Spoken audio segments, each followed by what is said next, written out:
Right, I'm ready to finish my cake with rolled fondant. So the cake has been chilling in the refrigerator for probably about 30 minutes. So I know the buttercream is nice and firm on the outside and it's ready to go. So this is what I have. My rolled fondant that's very pliable. I'm going to be covering my 7-inch tier, and this is approximately 12 ounces of fondant.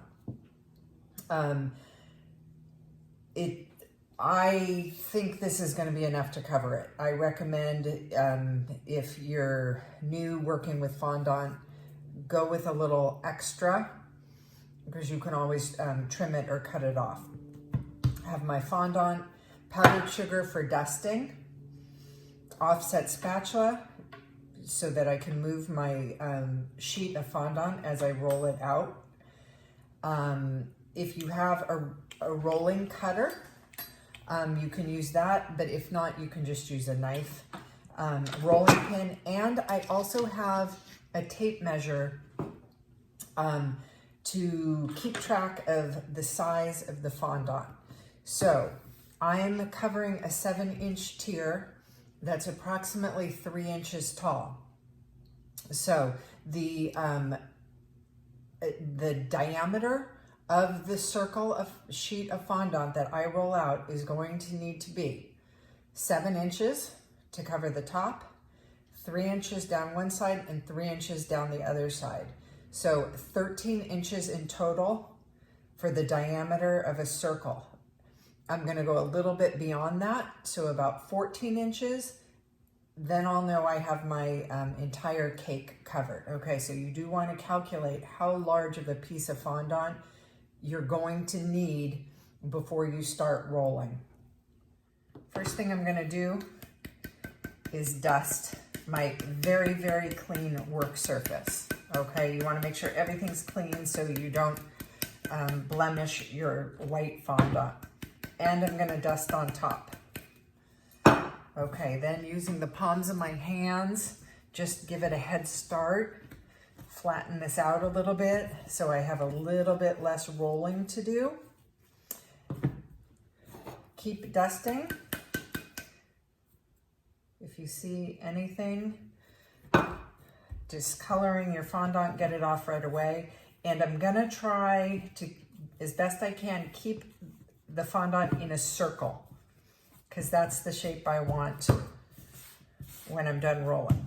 Okay, so get your rolling pin, go back and forth and just keep working it around, trying to keep it from sticking and applying even pressure just as we do with any dough so that the thickness is even as you roll.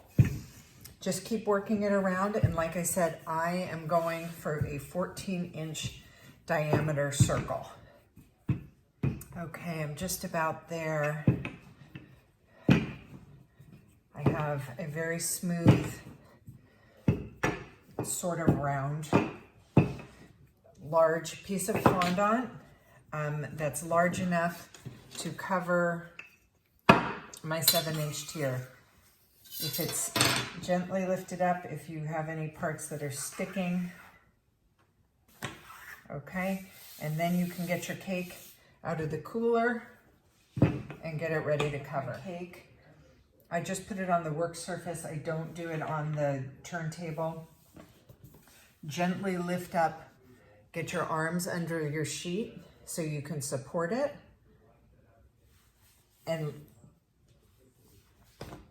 get it centered on top of your tier and lay it over.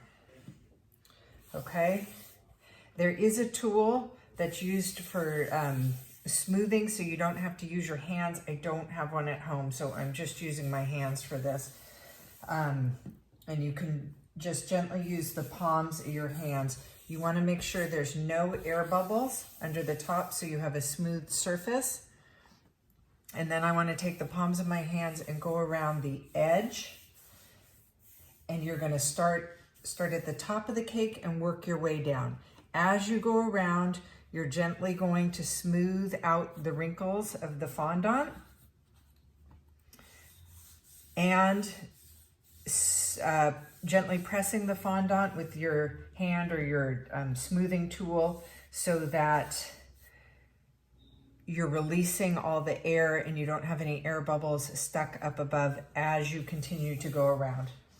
And then you can work your way around in this fashion until you have the fondant smooth and all the way adhered to the buttercream all the way down. So be patient with this, don't force it. The fondant that we are using is a better quality, and it is very sort of pliable and flexible, and it will give in every which direction so that you can, as you can see, I can do this without wrinkling the edges. Okay, so you can see I have the sides for the most part smooth, and I still have all of this extra fondant at the base. I'm gonna use my rolling cutter, or you can use a knife, and I'm gonna remove some of the excess, most of the excess, but I'm not gonna cut close to the cake yet because I still wanna make sure I have the base of the fondant very smooth, and I don't wanna take away too much. Okay, so the other thing I wanna tell you, I wanna show you my fondant. If you can see this, I want you to see how thin it is. It's quite thin. I like to work with it as thinly as possible. You can't go too thin or it will tear or it will be see-through. However, the thinner it is, I think it's better to eat. Nobody wants to bite into a big, thick, chewy piece of fondant, okay? So now I'm going around the base, just gently smoothing it out and all those wrinkles. And then once I have that done, I'm going to trim the base of the fondant all the way to the edge of the cake, and then I'll be finished. So once again, remember, I'm also going to have a base border. This fondant's pretty much going to cover my cardboard, but I still think it looks better to have the base border. So whether that be a fondant base border or a piped buttercream, there will be something to finish up the base of the cake. Okay, so I'm gonna go, be careful that you don't cut into the side of your cake. Just get all the way around. You wanna also make sure as you trim this extra fondant at the base that if you're going to save it with the rest of your fondant, make sure it doesn't have any buttercream on it. If it touched the buttercream on the side of the cake, you're gonna wanna throw it out and not mix it back in with your fondant that you save. Okay, so I just get around here, and this cake is gonna be done. I'll lift it up in just a second. Get this side a little better.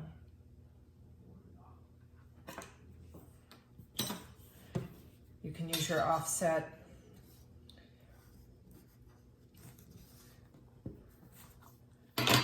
Smooth that down where that lifted up.